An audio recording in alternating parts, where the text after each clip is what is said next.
আসসালামু আলাইকুম রহমতুল্লাহি ওয়া বারাকাতুহু। আমি আপনাদের সম্মুখে মহাগ্রন্থ আল কোরআনুল কারীমের সূরাতুল বাকারার 133 এবং 34 নম্বর আয়াতে কারিমা তেলাওয়াত করেছি। এই আয়াত দুটির মধ্যে আল্লাহ তাআলা যেই বিষয়ে আলোচনা করেছেন তা হচ্ছে সন্তানের প্রতি ইয়াকুব আলাইহিস সালামের শেষ ওসিয়ত। আমরা জানি ইয়াকুব নবী আলাইহিস সালাম তিনি কেনানে বাস করতেন। তার 12 জন পুত্র সন্তান এবং 2 জন স্ত্রী সহ অনেক বড় পরিবার ছিল, নাতি নাতনি সহ। হযরত ইউসুফ এবং বিনিয়ামিন 2 জন হচ্ছে এক মার ঘরের, আর বাকি ইয়াহুদা সহ 10 জন অন্য মার ঘরের। আমরা ইতিহাস জেনেছি এবং সামনেও ধারাবাহিকভাবে আসলে আলোচনা করব ইনশাআল্লাহ। হযরতে ইউসুফ আলাইহিস সালাতু সালামের ভাইয়েরা তাকে ছোটবেলায় কুয়ায় ফেলে দিয়েছিল। এরপরে লম্বা হিস্ট্রি, তিনি মিশরে গোলাম হিসেবে বিক্রি হলেন, মিশরের বাদশার বাড়িতে লালিত পালিত হলেন সন্তানের মর্যাদায়।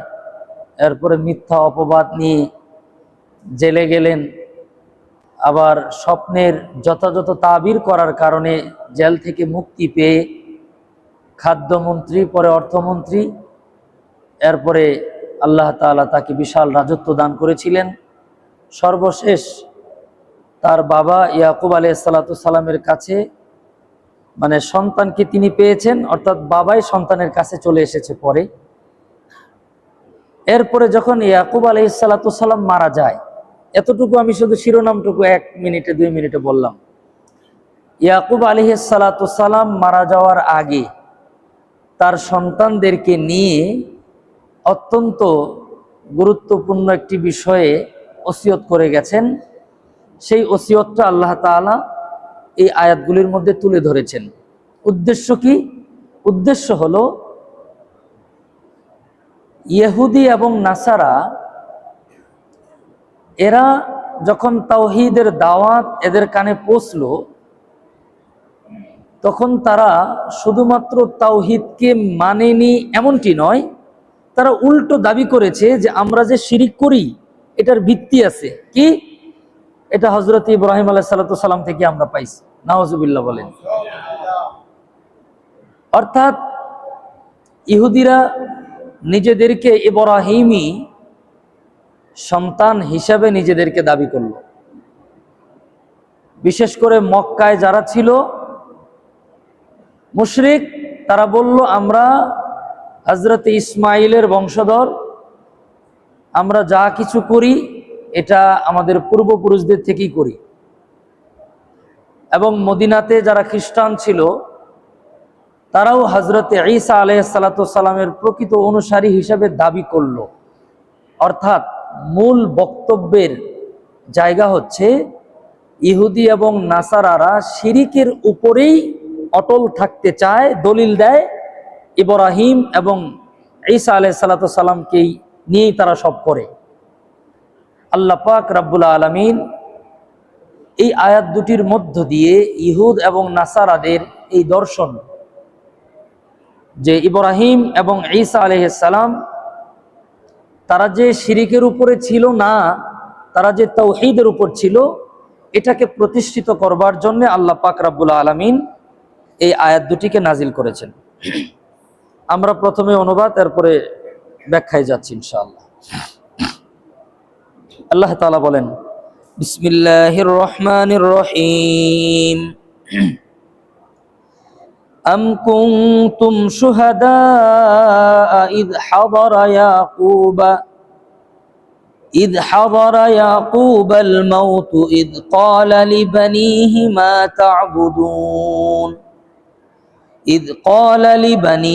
ما تعبدون من بعدي أم كنتم شهداء। আল্লাহ তাআলা বলেন, তোমরা কি ওই সময় উপস্থিত ছিলা? ইদ হাদারা ইয়াকুব আল মাউতু, যখন ইয়াকুব আলাইহিস সালাতু সালামের নিকট মৃত্যু উপস্থিত হয়েছিল। অর্থাৎ ইয়াকুব আলাইহিস সালামের মৃত্যুর মুহূর্তে তোমরা কি উপস্থিত ছিল নাকি? যখন ইদ ক্বালা লিবানিহি মা তা'বুদুনা মিন বা'দি, যখন ইয়াকুব আলাইহিস সালাম তার কলিজার টুকরা সন্তানদেরকে জিজ্ঞেস করেছিল, জানতে চেয়েছিল, মা তা'বুদুনা মিন বা'দি, আমার পরে তোমরা কার ইবাদত করবা, মানে আমি মারা গেলে তোমরা কার ইবাদত করবা, এটা জানতে চেয়েছিল ইয়াকুব আলাইহিস সালাম। কার কাছে? তার সন্তানদের কাছে। ক্বালু না'বুদু ইলাহাকা ওয়া ইলাহা আবাইকা ইব্রাহিম ওয়া ইসমাঈল ওয়া ইসহাক ইলাহান ওয়াহিদা। তখন কিন্তু ইউসুফ আলাইহিস সালামও ছিল, অন্যান্য সন্তানরা সব ছেলেদেরকে 12 জনকে নিয়ে।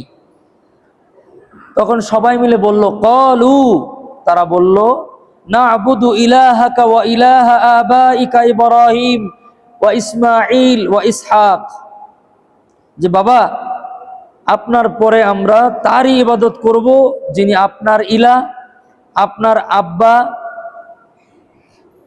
এবং আমাদের দাদা, পরদাদা, অর্থাৎ ইব্রাহিম, ইসমাঈল, ইসহাক, ইসমাইলের বাবা ইব্রাহিম যেই খোদার ইবাদত করত, আপনি দুনিয়া থেকে চলে যাওয়ার পরে আমরাও সেই খোদারই ইবাদত করব। অর্থাৎ তাওহীদের ব্যাপারে হযরত ইয়াকুব আলাইহিস সালামের সন্তানরা সাক্ষ্য দিলেন। এরপরে বললেন, ওয়া নাহনু লাহু মুসলিমুন, এবং আমরা সেই আল্লাহর কাছে চূড়ান্ত আত্মসমর্পণকারী হব। অর্থাৎ আপনি আমাদেরকে নিয়ে দুশ্চিন্তা করবেন না। আপনার ইন্তেকালের পরে ইসহাক ইসমাইলের বাবা ইব্রাহিম, ইসহাক ইসমাইল যে আল্লাহর ইবাদত করছে, ইব্রাহিম আলাইহিস সালাম যে আল্লাহর ইবাদত করছে, আপনি ইয়াকুব যার ইবাদত করছেন, আপনি দুনিয়া থেকে চলে যাওয়ার পরে আমরাও সেই আল্লাহরই ইবাদত করব এবং আমরা মুসলমানই থাকব। তিলকা উম্মাতুন কদ খালাত লাহা মা কাসাবাত ওয়া লাকুম মা কাসাবতুম। তিলকা উম্মাতুন কদ খালাত, এমন একটি জাতি অতিক্রান্ত হয়ে গেছে, যারা চলে গেছে। লাহা মা কাসাবাত ওয়া লাকুম মা কাসাবতুম, আল্লাহ তাআলা বলতেছেন, তোমরা যা করবা এটা তোমরা পাইবা, তারা যা করে গেছে এটা তারা পাবে। ওয়ালা তুসআলুনা আম্মা কানু ইয়ামালুন, তোমাদের পূর্ববর্তীরা কে কি করে গেছে এটা নিয়ে তোমাদেরকে জিজ্ঞাসা করা হবে না। এটা সরল অনুবাদ করলাম। এখন আপনাদের সামনে আমি ব্যাখ্যা আকারে খুব গুরুত্বপূর্ণ কিছু মেসেজ এই আয়াতগুলির মধ্যে আল্লাহ রাব্বুল আলামিন দিয়েছেন। এর মধ্যে একটি মেসেজ হচ্ছে, হযরতে ইয়াকুব আলাইহিস সালাতু সালামের 12 জন সন্তান কতজন? 12 জন। 2 জন ছিল খুব ভালো, আর 10 জন ছিল, মানে খারাপ বলা ঠিক হবে না, পরে তো ঈমান আনছে, কিন্তু খুব দুষ্ট একটু একটু না, এগুলা দুষ্টের শিরোমণি। হযরত ইউসুফ আলাইহিস সালাতু সালামের মতো একটা সুন্দর এবং আপন বাবা তো একই, মা 2 জন। আর হযরত ইয়াকুব আলাইহিস সালাম যে তার ছেলেকে মহব্বত করতেন, এর মূল কারণ ছিল তার মধ্যে নবুয়ত পাওয়ার কিছু আলামত ছিল, অন্য কোনো কারণ না। সন্তান হিসেবে সমস্ত সন্তানকেই তিনি ইনসাফ করতেন, কিন্তু এই ছেলের মধ্যে নবুয়তের কিছু আলামত প্রকাশ পাওয়ার কারণে, বিশেষ করে ছোটবেলায় একদিন বলছিলেন যে, ইয়া আবাতি ইন্নী আরা ফিল, যে আচ্ছা আয়াতটা আমার মুখস্থ নেই, আমি অর্থটা বলছি, যে হযরত ইউসুফ আলাইহিস সালাম তার বাবাকে বলছিল যে, আব্বু আমি আজকে রাত্রে স্বপ্নে দেখি রাআইতু আহাদা আশারা কাওকাবা, 11টি তারকা, ওয়াশ শামস ওয়াল কামার, চন্দ্র এবং সূর্য, রাআইতুহুম লিসাজিদিন, যে এই 11টা তারকা, একটা চন্দ্র, একটা সূর্য আমাকে সেজদা করতেছে। তো এই স্বপ্নের ব্যাখ্যা ইয়াকুব আলাইহিস সালাম বুঝে ফেলছেন যে চন্দ্র সূর্য মানে বাবা মা, আর 11 ভাই মানে হলো 11 তারকা মানে 11 ভাই। এই চন্দ্র সূর্য আর 11 তারকা সেজদা করার মানেই হলো তার শরীয়তের উপর তারা চলবে। আল্লাহ পাক রব্বুল আলামিন নবুয়তির একটা আলামত প্রকাশ করে দিলেন। মূলত এই কারণেই ইয়াকুব আলাইহিস সালাম তার ছেলে ইউসুফ আলাইহিস সালামকে একটু বেশি মহব্বত কি কাছে কাছে রাখতেন মূলত পাহারা দেওয়ার জন্য, অন্য কিছু না। মহব্বতে সবাইকে সমান করতেন। যেহেতু ইয়াকুব আলাইহিস সালাম নবী, তার ছেলে ইউসুফ আলাইহিস সালাম নবুয়ত পাবেন, এই জন্য আলাদা একটু নজরদারি রাখতেন। এটার কারণে তার বাকি 11 ভাই মিলে, 10 ভাই মিলে, কয় ভাই মিলে? এই 10 ভাই মিলে ষড়যন্ত্র করে ইউসুফ আলাইহিস সালামকে হত্যা চেষ্টা, কুয়ার মধ্যে ফেলে কি বাঁচানোর জন্য? কিসের জন্য? হত্যা চেষ্টা, চূড়ান্ত ভাবে হত্যা চেষ্টা। তো এই যে একজন ছোট্ট মাসুম বাচ্চা, নিষ্পাপ এবং ভবিষ্যৎ নবী হওয়ার সম্ভাবনা, এমন একজন শিশু বাচ্চাকে যারা হত্যা করার চূড়ান্ত পর্যায়ে নিতে পারে, তারা কখনো ভালো মানুষ হতে পারে না। মুফাসসিরিন ইকরামরা লিখেছেন, ইয়াকুব আলাইহিস সালামের 2 জন বিবির ঘরের 12 জন সন্তান, একজন ইউসুফ আলাইহিস সালাম, আরেকজন বিনিয়ামিন, আর বাকি 10 জন একরকম আর 2 জন ভিন্ন। এটা কেন? মুফাসসিরিন ইকরামরা লিখেন যে সন্তানের বেশি প্রভাব পড়ে মায়ের কারণে। কিসের কারণে? মায়ের কারণে। বাবার প্রভাব পড়ে, কিন্তু বাবার চাইতে বেশি প্রভাবটা কার পড়ে? মার কারণে। অর্থাৎ আল্লাহ পাক রব্বুল আলামিন এই আয়াতের মাধ্যমে আমাদেরকে একটা দায়িত্ব দিলেন। আমরা যারা বিয়ে করছি আমাদের তো আর এই দায়িত্ব পালন করার নতুন করে সুযোগ নাই। যারা ভবিষ্যতে বিয়ে করানোর কাজ করব, তাদের জন্য দাওয়াত কি? আল্লাহ পাক বিভিন্ন নবীদের সন্তানদেরকে দিয়ে এগুলা মেসেজ দিয়েছেন। যেমন হযরতে লূত আলাইহিস সালাতু ওয়াস সালামের আহলিয়া, তার স্ত্রী বেঈমান ছিল। এরকম ভালো মানুষদের এবং কি নবী পয়গম্বরদের বিবিরাও এমন ছিল ফাসিক ফুজ্জার, যারা বদ্দিন ছিল এবং গুনাহগার ছিল। তাদের কারণে অনেক নবীদের সন্তানদের মধ্যেও ত্রুটি বিচ্যুতি পাওয়া গেছে, একটু একটু না, বড় বড় ধরনের। অর্থাৎ আল্লাহ পাক রব্বুল আলামিন তার নবীর মাধ্যমে জানাইলেন যে বিয়ে করতে হবে সন্তানের মুখের দিকে চেয়ে। বিয়ে করতে হবে কিসের মুখের দিকে চেয়ে? মানে আপনি আপনার বংশে ভালো সন্তান দুনিয়াতে আসুক, এই জন্য এটা খেয়াল করে আপনাকে বিয়ে করতে হবে। এটা যদি কেউ না করে, নিজের জীবনও শেষ, সন্তানও শেষ। রাসূলুল্লাহ সাল্লাল্লাহু আলাইহি ওয়াসাল্লাম, বুখারীর মধ্যে এসেছে, মুসলিমের মধ্যে এসেছে হাদিসটা।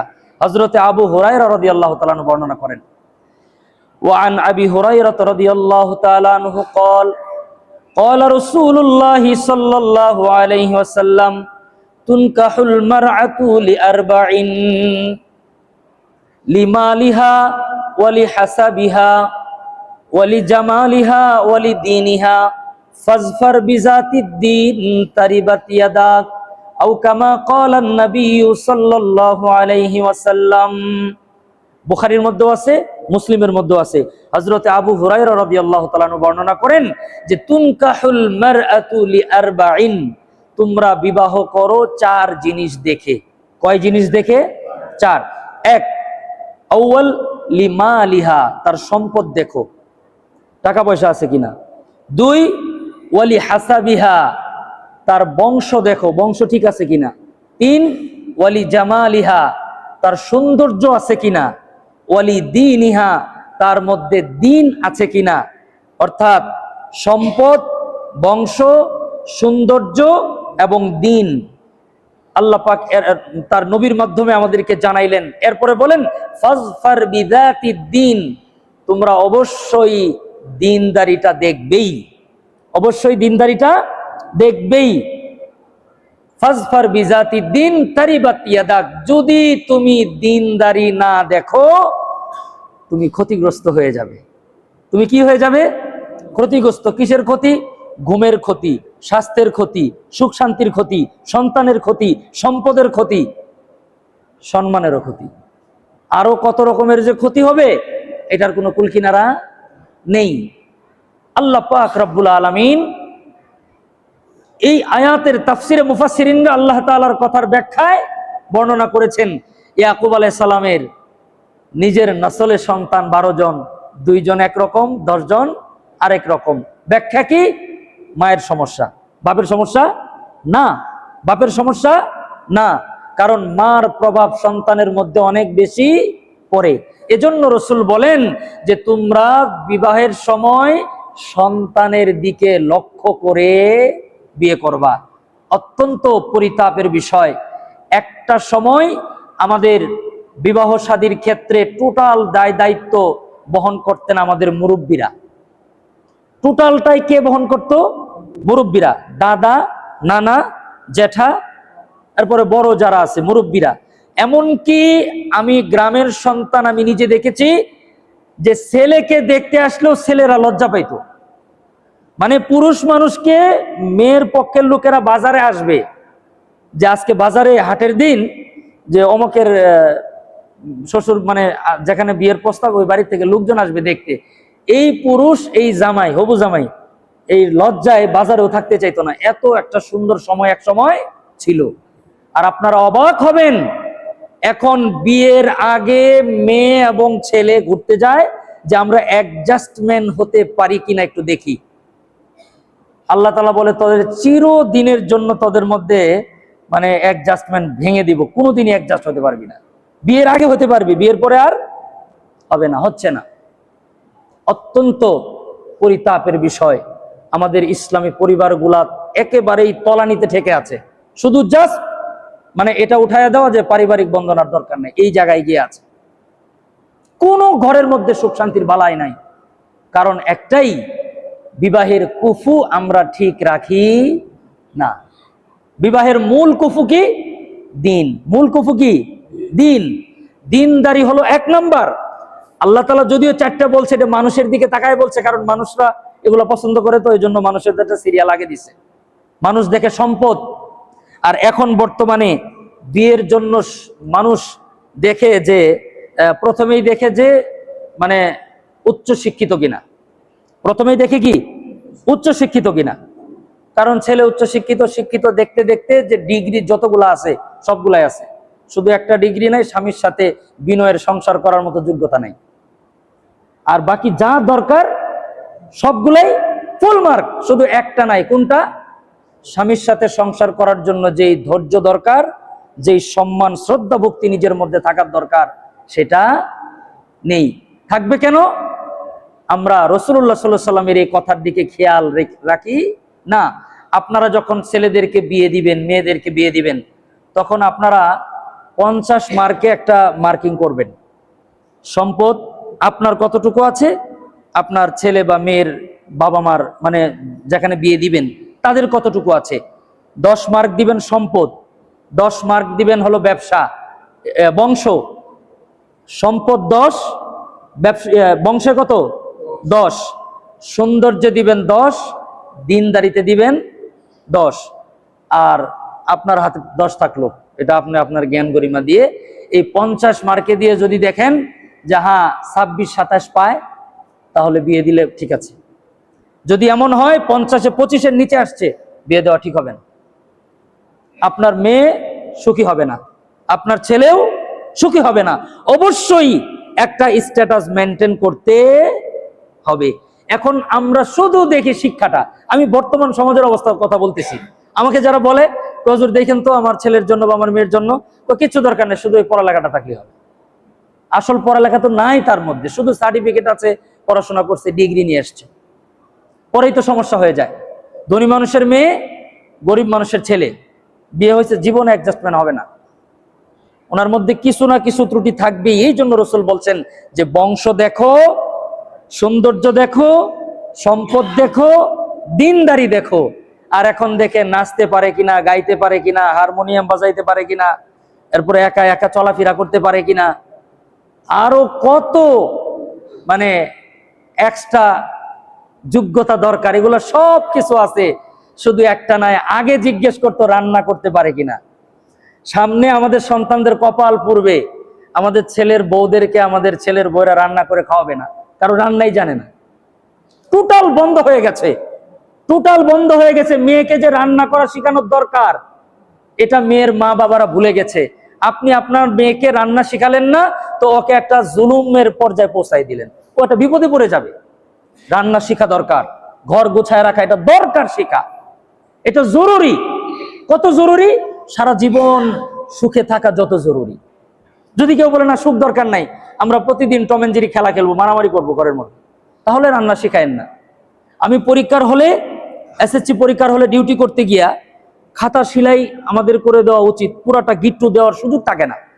তো সুতা ঢুকায় দিছি, আমি বলছি গিট্টু দাও। এক মেয়ে বলতেছে স্যার আমি তো গিট্টু দিতে পারি না। আপনি বলেন যে একটা সুতা খাতার মধ্যে ঢুকায় গিট্টু দিতে হবে, আমি কিন্তু একটু কম বেশ করে বলতেছি না। আমাকে বলতেছে স্যার আমি গিট দিতে পারি না। ওর আমি সুন্দর করে গিট দিয়ে বললাম মা নিশ্চয় তোমার আম্মু তোমাকে উঠায় খাওয়ায়। স্যার আপনি কেমনে বুঝলেন? আমি কই তুমি গিট দিতে পারো না, খাবার কেমনে খাবা তুমি? এসএসসি পড়তেছে, আর 2 বছর পরে ইন্টারমিডিয়েট যাবে, এরপরে আরো কঠিন সময় আসবে, জীবনে চুলার পারে যাওয়ার সুযোগ নেই। তো আপনি তো এই মেয়েকে দিয়ে আপনার ছেলেকে বিয়ে করাবেন, রান্না কেমনে করে খাওয়াবে? ভাবার দরকার।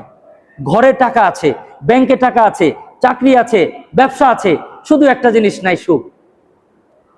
স্বামী স্ত্রীর যে ন্যূনতম অধিকার, এটা আল্লাহ তাআলা উঠিয়ে নিয়েছে। আমি আর বেশি কিছু বলতে চাই না, সামনের কথাগুলো বলতে হবে। তো 1 নম্বর মেসেজ দেওয়া হয়েছে যে সন্তানের প্রভাব বাবার চাইতে কার মধ্যে বেশি? মার মধ্যে বেশি। এই জন্য মা একটু দেখতে হবে কোন দিকটা, আমার সন্তান আমি কেমন চাই, আমার সন্তান আমি কেমন সন্তানের বাবা আমি হতে চাই, এটা ডিপেন্ড করে হচ্ছে কার উপর? মায়ের উপর। মা যেমন সন্তান তেমন হবে। আল্লাহ পাক রব্বুল আলামিন আমাদের পরবর্তী প্রজন্মের জন্য, আমার নাতি নাতনির জন্য ভালো বৌমা, ভালো জামাইয়ের ব্যবস্থা করার তৌফিক আল্লাহ আমাদেরকে দান করেন। এটা অত্যন্ত জরুরি। জিজ্ঞেস করবেন রান্না করতে পারে কিনা, ঘর গুছাইতে পারে কিনা। যে মেয়ে রান্না জানে না, ঘর গুছাইতে জানে না, কোনো সাংসারিক কাজ জানে না, এটাকে বিয়ে করাইলে আপনার ছেলে টোটাল ধ্বংস হয়ে যাবে, নিশ্চিত থাকেন। ওর জীবনে শুধু টাকাটাই থাকবে। টাকার কিন্তু অভাব হবে না, আমি বারবার বলছি, টাকার অভাব হবে না, কিন্তু স্ত্রীর থেকে একজন স্বামীর ন্যূনতম যেই অধিকার, সেটা সামাজিক বলেন, ধর্মীয় বলেন, পারিবারিক বলেন, যেটাই বলেন, এটা তার কপালে জুটবে না। আল্লাহ পাক রব্বুল আলামিন আবারও আমাদের সেই সোনালী দিন দেখ, যেই দৃশ্য আমরা চোখে দেখেছি, আমাদের দাদা দাদি নানা নানির মধ্যে দেখেছি, যে ভাত প্লেটে বেড়ে দিয়ে হাত পাখা নিয়ে বাতাস করছে, যতক্ষণ আমাদের দাদা আমাদের নানা খাবার না খাইছে ততক্ষণ পর্যন্ত আমাদের দাদি নানিরা খাবার খায়নি। আপনি কি বলতে চান আমাদের দাদি নানির মধ্যে ভালোবাসা, মহব্বত, প্রেম, মায়া, মমতা কম ছিল? অনেক বেশি ছিল, অনেক বেশি ছিল, অনেক বেশি ছিল। এখন তো স্ত্রীরা স্বামীদেরকে যথারীতি মারপিট করে, মারে, এরকম আমাদের কাছে প্রমাণ আছে, তথ্য আছে আমাদের কাছে, বলে মানুষ যথারীতি মার দেয়। সেদিন এক মুরব্বী মহিলাকে আমি বললাম, কই কি বলেন বাবা, জীবনে তো মুখ দিয়ে নামই নেই কোনোদিন। আমাকে বলতেছে আমার দূর সম্পর্কে, কই আপনার খালুর নামই তো কোনোদিন মুখ দিয়ে নেইনি। আমি বললাম এখন ঠিকঠাক মতো মার দেয় ডেইলি, এমন অবস্থা চলতেছে। আল্লাহ আমাদেরকে এই সামাজিক দুরবস্থা থেকে আমাদেরকে হেফাজত করেন। এটা একটা শিক্ষা। ইয়াকুব নবীর 12 জন সন্তানের 2 জন ভালো আর 10 জনের সমস্যা, কারণ কার সমস্যা? মার সমস্যা। আল্লাহ পাক রব্বুল আলামিন এই আয়াতের মধ্যে আমাদের জন্য গুরুত্বপূর্ণ আরেকটি মেসেজ দিয়েছেন, যে প্রতিটা মুমিনের জন্য অপরিহার্য মৃত্যুর সময় তার পরিবার বর্গকে তাওহীদের উপর রেখে গেল কিনা এটা এনশিওর করা। আপনি যখন মারা যাবেন, আপনি মারা যাওয়ার সময় দুনিয়া তো এরপর আর কোনো খবর পাবেন না, শেষ। তো দুনিয়ার থেকে যাওয়ার আগ মুহূর্তে আপনাকে জানতে হবে যে আমার ছেলে, আমার মেয়ে, আমার স্ত্রী, আমার মা বাবা যারাই আছে ঘরের পরিবারের সদস্য, সবাই তাওহীদের উপর অটল আছে। কিসের উপর অটল আছে? তাওহীদের উপর। আল্লাহ পাক রব্বুল আলামিন এই মেসেজটা সবচেয়ে গুরুত্ব দিয়েছেন এই আয়াতের মধ্যে। আল্লাহ তাআলা পবিত্র কোরআনের মধ্যে বলেন, আম কুনতুম শুহাদা ইয হাদারা ইয়াকুবাল মাউত, ওগো নবীজি আপনি মক্কার ইহুদি নাসারাদেরকে জানায় দেন, তোমরা যে বলো ইয়াকুব আলাইহিস সালামের বংশের লোকেরা শিরিক করত, তোমরা কি ওই সময় উপস্থিত ছিলে নাকি? ইদ ক্বালা লিবানিহি, যখন ইয়াকুব আলাইহিস সালাম তার ছেলেদেরকে বলল, মা তা'বুদুনা মিন বা'দি, মৃত্যুর আগ মুহূর্তের সময়। কোন সময়টা? আপনারা নিশ্চয় এটা সহজেই বুঝবেন। মানুষ যখন মারা যায়, মারা যাওয়ার আগ মুহূর্ত যদি কোনো কথা বলে যায়, সন্তান যতই অবাধ্য হোক এই কথাগুলাকে কখনো তারা ফেলে দেয় না। কিন্তু দুর্ভাগ্য আমাদের, আমরা এমন এক পৃথিবীতে এখন আছি যে এখন মানুষ হঠাৎ করে মরে যায়। এখন ওসিয়ত করবে কোন সময়? ওসিয়ত করার সময় আর জোটে না। আগের মানুষ চিকিৎসা বিজ্ঞান খুব অনুন্নত ছিল, এক ডাক্তারই মোটামুটি 100 রোগের চিকিৎসা করত। আর দাঁতের ডাক্তার তো সালা আর প্লাস নিয়ে ফুটপাতে বসে থাকতো, দেখছি চোখে। আর এখন সবচাইতে দামি চিকিৎসা হলো দাঁতের চিকিৎসা। এই যে চিকিৎসা বিজ্ঞান উন্নত হওয়ার দ্বারা প্রথম যে অর্জন আমাদের, সেটা হলো পড়বি আর মরবি, পোলাপানের সাথে কথা কওয়ার চান্স পাবি না। এটা হলো বর্তমান চিকিৎসা বিজ্ঞানের প্রথম উপহার আমাদেরকে দেওয়া। আর যখন এত রোগ ছিল না, এত ডাক্তার ছিল না, তখন অধিকাংশ বাড়িতে মারা যাওয়ার কয়েকদিন আগে বিছানায় শুয়ে থাকতো। এখানে একটা মাসআলা জানার দরকার, হঠাৎ মৃত্যু কেমন? হঠাৎ মৃত্যু যারা গুনাহগার তাদের জন্য খুব খারাপ। যারা খুব ভালো, যারা খুব বুজুর্গ, যাদের প্রতিটা মুহূর্ত মৃত্যুর জন্য প্রস্তুতি আছে, যাদের আমল নামায় কোনো গুনাহ নাই, যাদের কোনো ঋণ নাই, যাদের প্রতি মানুষের কোনো হক অবশিষ্ট নাই, এরকম লোক হঠাৎ মরলে খুবই ভালো। কেমনে? যে মেঘ না চাইতে বৃষ্টি হঠাৎ করে বের হয়েছে আর ডাইরেক্ট দেখে জান্নাতের মধ্যে চলে গেছে। সুবহানাল্লাহ। এটা কার জন্য ভালো? অনেক উপরের লেভেলের মুসলমান যারা, যার প্রতি মুহূর্তে ওযুর হালতে থাকে, প্রত্যেক মুহূর্তে তওবার হালতে থাকে, মানে মৃত্যুর জন্য হরদম রেডি, এরকম লোক হঠাৎ মারা গেলে কোনো অসুবিধা নাই।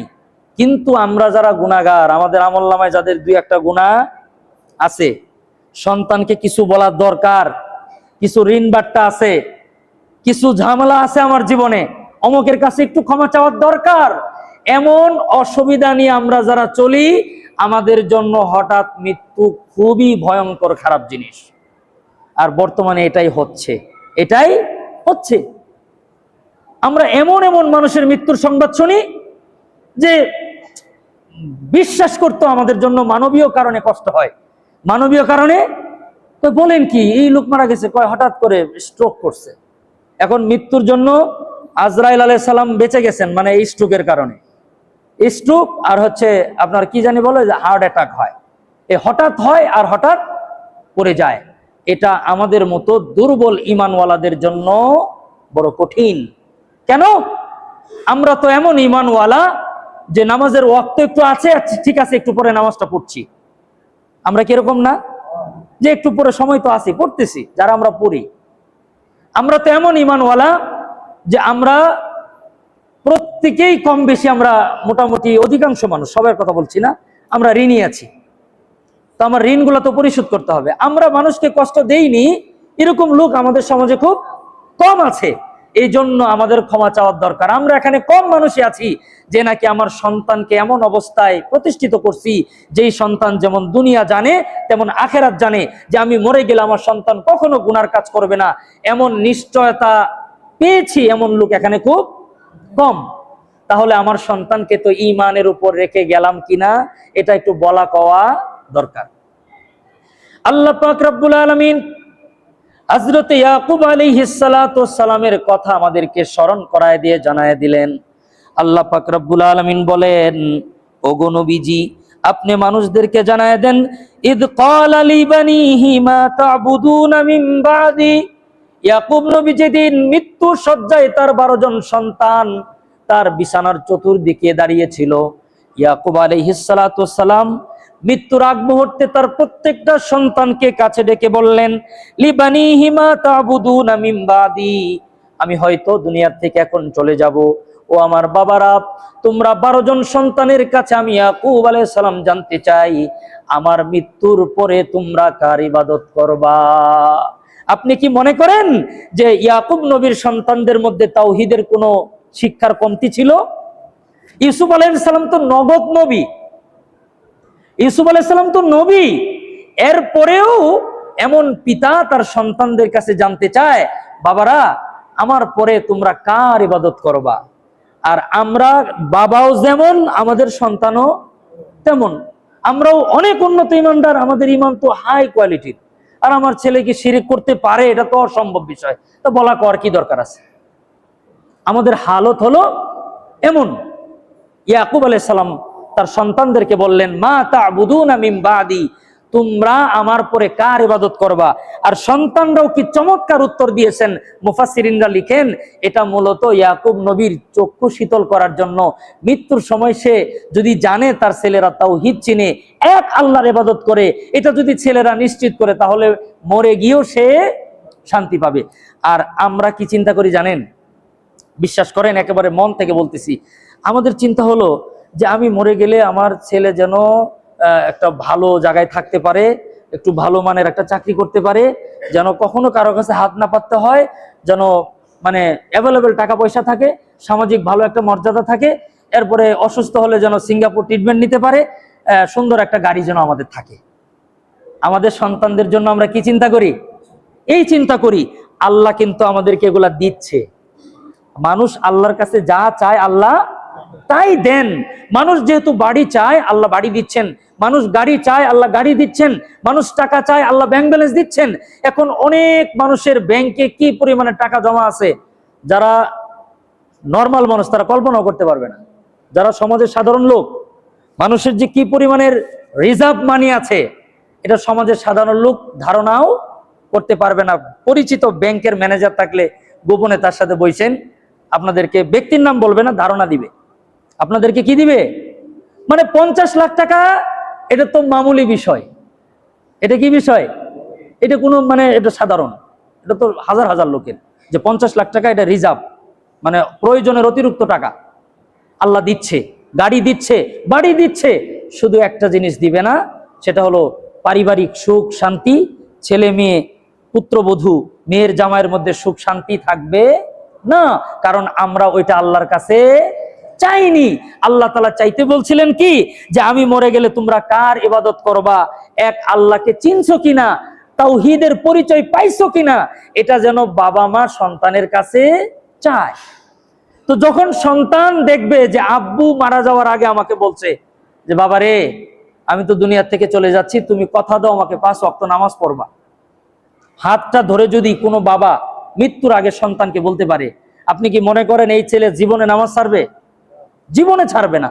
যদি হাতটা ধরে বলে, বাবা আমি দুনিয়া থেকে চলে যাচ্ছি, তোমার কাছে আমার একটা চাওয়া আছে, কি?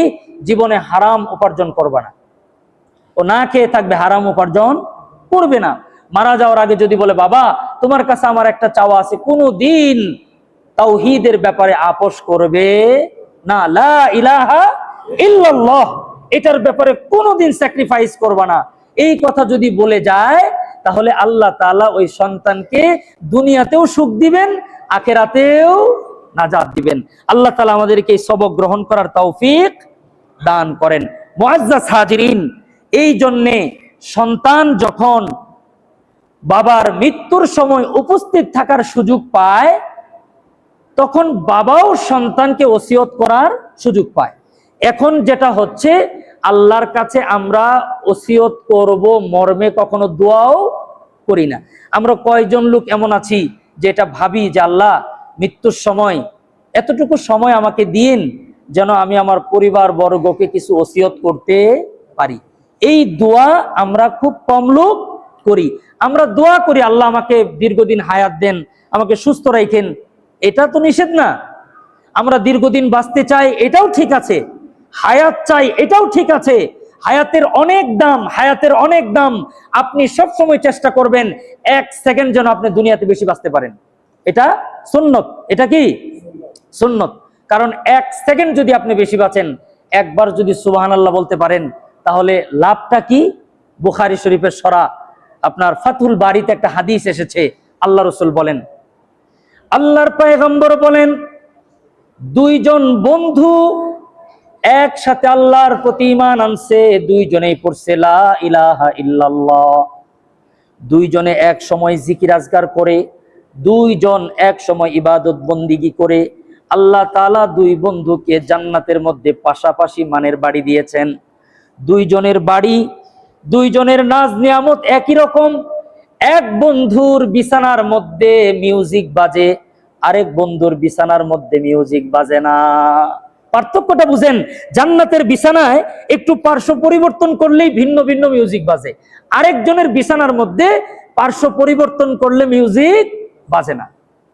যার বিছানায় মিউজিক বাজে না, ওই বন্ধু যার বিছানায় মিউজিক বাজে, তার ঘরের মধ্যে বেড়াইতে গেলে যখন জানতে পারলো আমার বন্ধুর বিছানার মধ্যে আল্লাহ আলাদা নিয়ামত দিয়েছেন, আমার বিছানায় দেয়নি, দুই বন্ধু মিলে জান্নাতের প্রহরী রেদওয়ানের কাছে প্রশ্ন করলে আল্লাহ তাআলা জানায় দিলেন, তোমরা দুইজন দুনিয়াতেও বন্ধু ছিলা, জান্নাতের মধ্যেও পাশাপাশি আল্লাহ তাআলা তোমাদেরকে জান্নাত দিয়েছেন।